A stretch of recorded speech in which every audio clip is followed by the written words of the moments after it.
आज 3 मार्च 2026 है और आज की इस विस्तृत चर्चा में हम एक ऐसे विषय पर बात करने वाले हैं जो न केवल मध्य पूर्व बल्कि पूरी दुनिया की भू राजनीति के बिल्कुल केंद्र में है। बिल्कुल। और आज का विषय है इजराइल के इतिहास के सबसे लंबे समय तक सेवा करने वाले और शायद सबसे जटिल राजनेता बेंजामिन नेतन्याहू। ठीक है, आइए इसे खोल कर देखते हैं। हमारे पास आज स्रोत के रूप में उनका बेहद विस्तृत विकिपीडिया लेख है।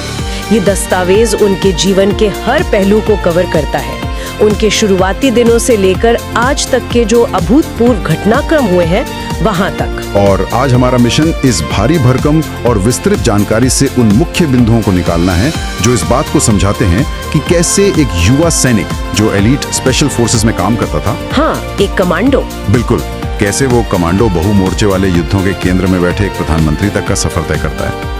हम केवल घटनाओं की सूची नहीं पढ़ेंगे बल्कि उन रणनीतियों और राजनीतिक फैसलों को समझने की कोशिश करेंगे जिन्होंने उनके इस विवादित करियर को आकार दिया है। चर्चा में आगे बढ़ने से पहले एक बात स्पष्ट करना बहुत जरूरी है। इस स्रोत सामग्री में कई अत्यंत संवेदनशील राजनीतिक और युद्ध संबंधी मुद्दे शामिल हैं। जैसे गाजा युद्ध या अंतर्राष्ट्रीय न्यायालय के गिरफ्तारी वारंट। सही कहा। तो इस चर्चा का उद्देश्य किसी भी वामपंथी या दक्षिणपंथी विचारधारा का समर्थन करना या किसी का पक्ष लेना बिल्कुल नहीं है। हमारा काम केवल स्रोत सामग्री में दिए गए तथ्यों को तटस्थ और निष्पक्ष रूप से प्रस्तुत करना है ताकि श्रोताओं को पूरी जानकारी मिल सके। ये एक बहुत ही महत्वपूर्ण स्पष्टीकरण है। किसी भी राजनीतिक व्यक्तित्व का विश्लेषण करते समय भावनाओं को किनारे रखकर केवल तथ्यों पर ध्यान केंद्रित करना ही सही तरीका होता है। बिल्कुल। तो चलिए उनके शुरुआती जीवन से शुरुआत करते हैं। मुझे जो बात सबसे ज्यादा हैरान कर रही है वो उनका युवा काल है। स्रोत के अनुसार उनका जन्म 1949 में तेल अवीव में हुआ था, लेकिन पालन पोषण यरूशलेम और अमेरिका में हुआ। और फिर 1973 के यूम किपुर युद्ध में लड़ने के लिए उन्होंने अमेरिका में अपनी पढ़ाई बीच में ही छोड़ दी थी। हाँ, वो वापस इजराइल आ गए थे, लेकिन युद्ध के बाद जब वे वापस लौटे तो उन्होंने MIT जैसी प्रतिष्ठित संस्था से वास्तुकला यानी आर्किटेक्चर की डिग्री केवल 2.5 साल में पूरी कर ली।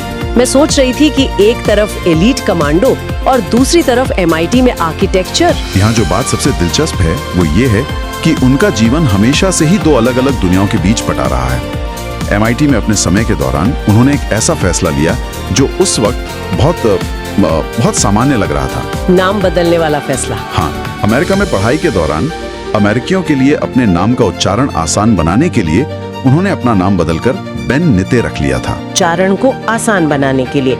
लेकिन क्या राजनीति में इसका कोई असर पड़ा? बिल्कुल पड़ा। ये एक छोटा सा व्यावहारिक कदम था, लेकिन जब वे सालों बाद इजराइल की राजनीति में आए तो उनके राजनीतिक विरोधियों ने इस बात को हथियार बना लिया। अच्छा। हाँ, उन्होंने इसका इस्तेमाल नेतन्याहू की राष्ट्रीय वफादारी और उनकी इजरायली पहचान पर सवाल उठाने के लिए किया। वे ये जताना चाहते थे कि नेतन्याहू अंदर से एक अमेरिकी हैं। ये सच में चौंकाने वाला है। राजनीति में कैसे व्यक्तिगत जीवन के छोटे छोटे फैसलों को दशकों बाद आपके खिलाफ इस्तेमाल किया जा सकता है।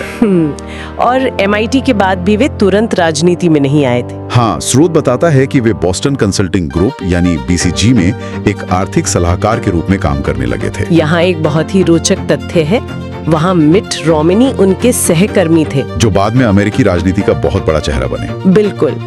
नेतन्याहू ने खुद कहा था कि BCG का वो समय एक बौद्धिक रूप से कठोर बूट कैंप की तरह था। उस कॉर्पोरेट अनुभव में निश्चित रूप से उनके मुक्त बाजार वाले आर्थिक नजरिए को आकार दिया, जिस पर हम आगे बात करेंगे।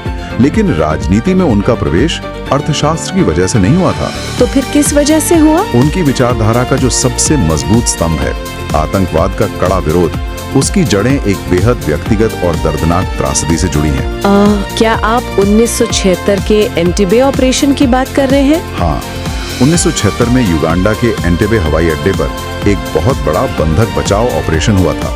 फिलिस्तीनी और जर्मन आतंकवादियों ने एक विमान का अपहरण कर लिया था, जिसमें कई इजरायली यात्री थे। सही कहा।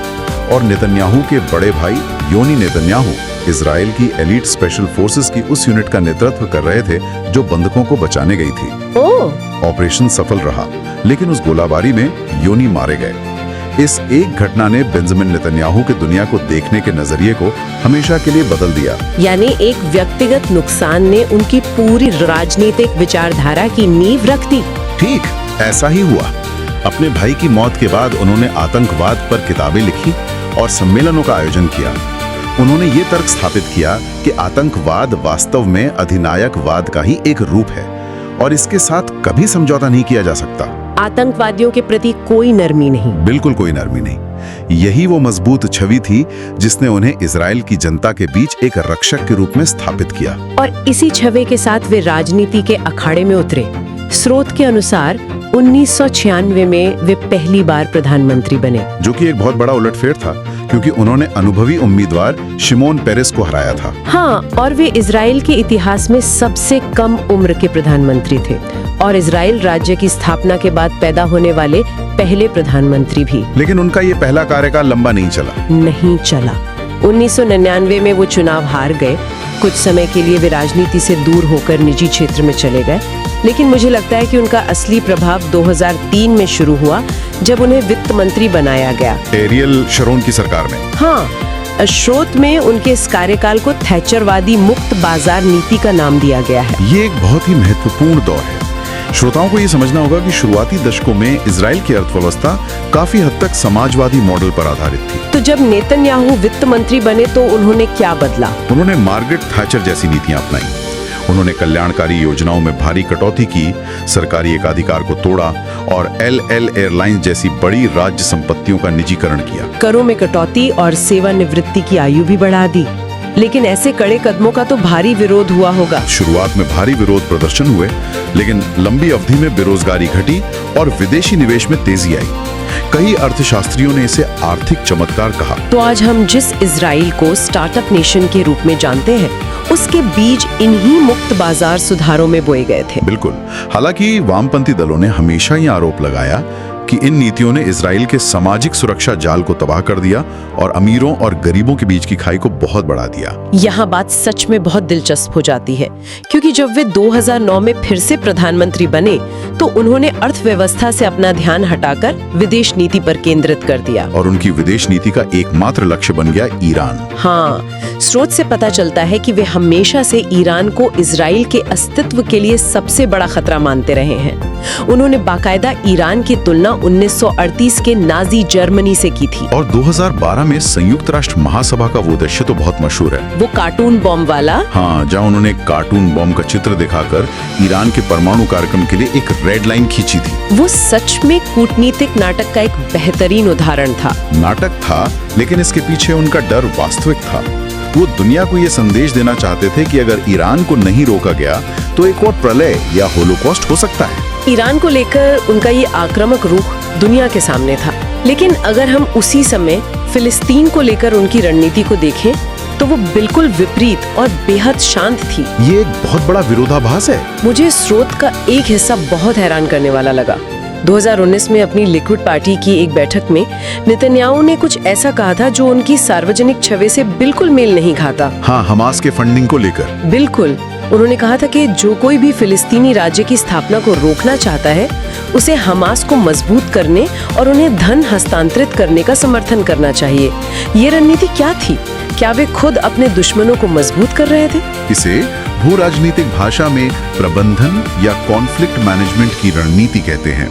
नेतन्याहू का मानना था कि अगर वेस्ट बैंक में सत्तासीन फिलिस्तीनी प्राधिकरण और गाजा में सत्तासीन हमास दोनों अलग अलग रहेंगे और एक दूसरे के विरोधी रहेंगे, हाँ, तो फिलिस्तीनियों की ओर से कभी भी एक स्वतंत्र राज्य की कोई संयुक्त मांग नहीं आ पाएगी।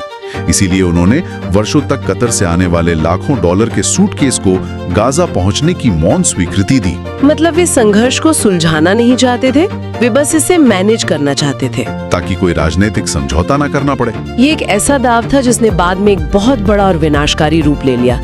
लेकिन उसी दौरान उन्हें एक ऐसी कूटनीतिक सफलता मिली जिसकी किसी ने कल्पना नहीं की थी।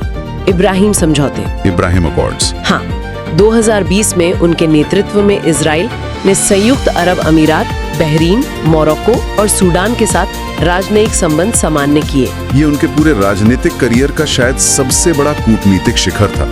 दशकों से ये माना जाता था कि जब तक फिलिस्तीन का मुद्दा नहीं सुलझता तब तक कोई भी अरब देश इजराइल से हाथ नहीं मिलाएगा। और नेतन्याहू ने इस मिथक को तोड़ दिया। बिल्कुल, उन्होंने फिलिस्तीन के मुद्दे को दरकिनार करते हुए ईरान के आम खतरे को आधार बनाकर इन अरब देशों के साथ शांति समझौते किए। ये एक बहुत बड़ी भू राजनीतिक जीत थी।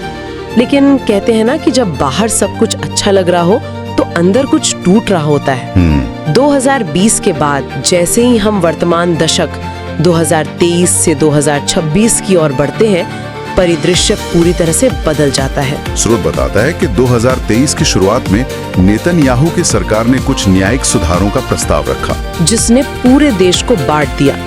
इन सुधारों का उद्देश्य सुप्रीम कोर्ट की शक्तियों को कम करना था। और इसके नतीजे में इजराइल के इतिहास के सबसे बड़े राष्ट्रव्यापी प्रदर्शन हुए। महीनों तक लाखों लोग सड़कों पर रहे। सेना के रिजर्विस्ट ने भी ड्यूटी पर आने से मना कर दिया था। यहाँ तक कि उनके अपने रक्षा मंत्री योव गैलेंट ने टीवी पर आकर कहा कि इन सुधारों से राष्ट्रीय सुरक्षा को खतरा है। देश भीतर से पूरी तरह बटा हुआ और कमजोर दिख रहा था। और शायद इसी आंतरिक कमजोरी ने सबसे बड़ी त्रासदी का दरवाजा खोल दिया।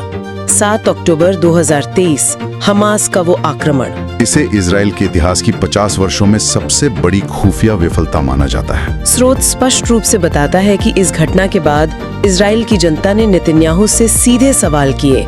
शिन बेट, जो कि इजराइल की आंतरिक सुरक्षा एजेंसी है, उसकी एक जांच ने खुफिया विफलताओं को तो स्वीकारा ही, साथ ही ये भी बताया कि राजनीतिक नेतृत्व को पहले ही चेताया गया था कि हमास को शांत रखने की उनकी रणनीति काम नहीं कर रही है। ये नेतन्याहू की उसी रणनीति की सबसे बड़ी विफलता थी जिस पर हमने अभी बात की थी। हमास और फिलिस्तीनी प्राधिकरण को बांटकर रखने की रणनीति। 7 अक्टूबर के बाद हुए सर्वेक्षणों में 56% से अधिक इजरायली वासियों ने कहा कि युद्ध खत्म होने के बाद नेतन्याहू को इस्तीफा दे देना चाहिए। उनका वो मिस्टर सिक्योरिटी वाला आभा मंडल पूरी तरह से टूट चुका था। लेकिन इस्तीफा देने के बजाय उन्होंने युद्ध का दायरा बढ़ा दिया। बिल्कुल। मैं इस लेख में 2024 से 2026 का कालक्रम देख रही हूँ और ये सच में अकल्पनीय है कि कैसे एक के बाद एक मोर्चे खुलते गए। अक्टूबर 2024 में हिजबुल्लाह के खतरे को खत्म करने के लिए इजराइल ने लेबनान पर जमीनी आक्रमण कर दिया। और उसी महीने नेतन्याहू के सीजेरिया स्थित निजी आवास पर एक ड्रोन हमला भी हुआ जो उन्हें सीधे तौर पर खत्म करने की कोशिश थी। और जैसे जैसे सैन्य मोर्चे बढ़ रहे थे, अंतर्राष्ट्रीय कूटनीतिक दबाव भी अपने चरम पर पहुंच रहा था। नवंबर 2024 में एक ऐतिहासिक घटना हुई। अंतर्राष्ट्रीय आपराधिक न्यायालय यानी आईसीसी ने युद्ध अपराधों और मानवता के खिलाफ अपराधों के आरोप में बेंजामिन नेतन्याहू और उनके पूर्व रक्षा मंत्री के खिलाफ गिरफ्तारी वारंट जारी कर दिए। एक मौजूदा प्रधानमंत्री के खिलाफ आईसीसी का वारंट। स्रोत के अनुसार नेतन्याहू ने इस पर क्या प्रतिक्रिया दी?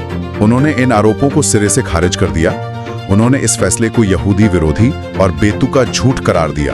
उनका तर्क था कि इजराइल एक लोकतांत्रिक देश है जो आत्मरक्षा का युद्ध लड़ रहा है। हाँ, और आईसीसी का ये कदम आतंकवादियों का पक्ष लेने जैसा है। अंतर्राष्ट्रीय दबाव के बावजूद युद्ध नहीं रुके, बल्कि दिसंबर 2024 में जब सीरिया में असद शासन का पतन हुआ तो नेतन्याहू के निर्देश पर इजराइल ने सीरिया पर भी आक्रमण कर दिया। और फिर वो हुआ जिसका डर 2012 के उस संयुक्त राष्ट्र वाले भाषण के समय से था। जून 2025 में ईरान इजराइल युद्ध की औपचारिक शुरुआत हो गई। नेतन्याहू ने ईरान पर सीधे हवाई हमलों को अधिकृत किया। ये संघर्ष लगातार बढ़ता गया और अभी हाल ही में फरवरी 2026 में स्रोत बताता है कि इजराइल ने अमेरिका के साथ मिलकर ईरान पर एक बहुत बड़ा हमला किया है, जिसका घोषित लक्ष्य ईरान में शासन परिवर्तन या रेजीम चेंज करना है। ये एक बहुत बड़ा कदम है। अगर हम इसे व्यापक संदर्भ से जोड़ें तो हमें एक बहुत ही विरोधाभासी तस्वीर दिखाई देती है। एक तरफ नेतन्याहू देश को 4 अलग-अलग मोर्चों पर युद्ध में नेतृत्व दे रहे हैं, गाजा, लेबनान, सीरिया और ईरान। हाँ, और दूसरी तरफ वो अपने ही देश के अंदर अपने राजनीतिक और व्यक्तिगत अस्तित्व की कानूनी लड़ाई लड़ रहे हैं। मुझे ये देखकर बहुत हैरानी हो रही है कि इस विश्व युद्ध जैसे हालात के बीच उन पर घरेलू अदालतों में मुकदमे चल रहे हैं। स्रोत बताता है कि 2019 से ही उन पर भ्रष्टाचार, धोखाधड़ी और विश्वासघात के गंभीर मुकदमे चल रहे हैं। उन पर अमीर कारोबारियों से महंगे सिगार और शैंपेन जैसे उपहार लेने के आरोप हैं।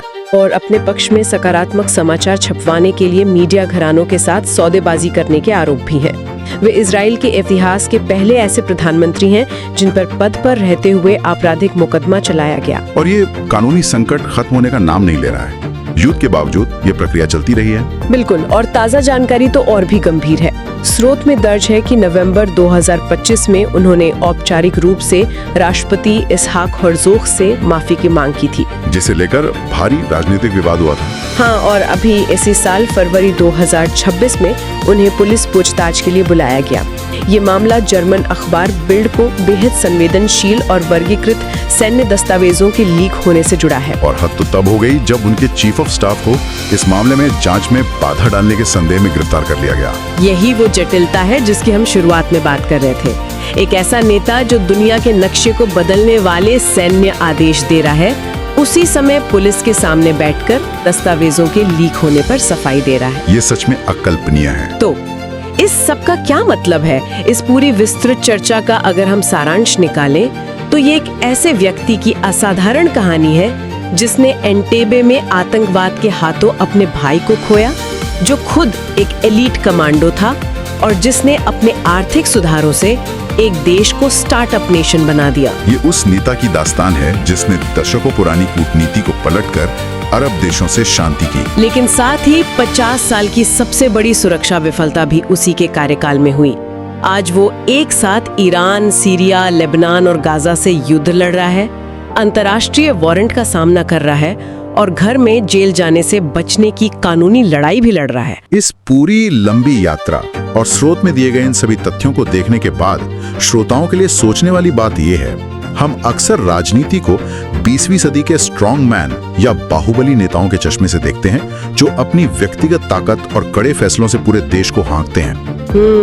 सही बात है। लेकिन आज जब हम AI द्वारा संचालित खुफिया एजेंसियों, ड्रोन युद्धों और रातों हाथ डिजिटल लीक होने वाले गुप्त दस्तावेजों के युग में प्रवेश कर चुके हैं, तो क्या नेतन्याहू द्वारा स्थापित ये पारंपरिक स्ट्रॉन्ग मैन मॉडल अब भी प्रासंगिक है? ये बहुत बड़ा सवाल है। क्या जब कोई नेता किसी संघर्ष को सुलझाने के बजाय उसे केवल मैनेज करने या विरोधियों को बांटने की रणनीति अपनाता है, तो क्या वो अनजाने में एक ऐसे बड़े विस्फोट की नींव रख रहा होता है जिसे बाद में कोई भी नियंत्रित नहीं कर सकता? क्या अल्पकालिक राजनीतिक लाभ हमेशा दीर्घकालिक क्षेत्रीय अस्थिरता की कीमत पर आते हैं? ये सच में एक बहुत ही गहरा और विचारोत्तेजक सवाल है। क्या ये एक युग का अंत है या नई तरह की राजनीति की शुरुआत?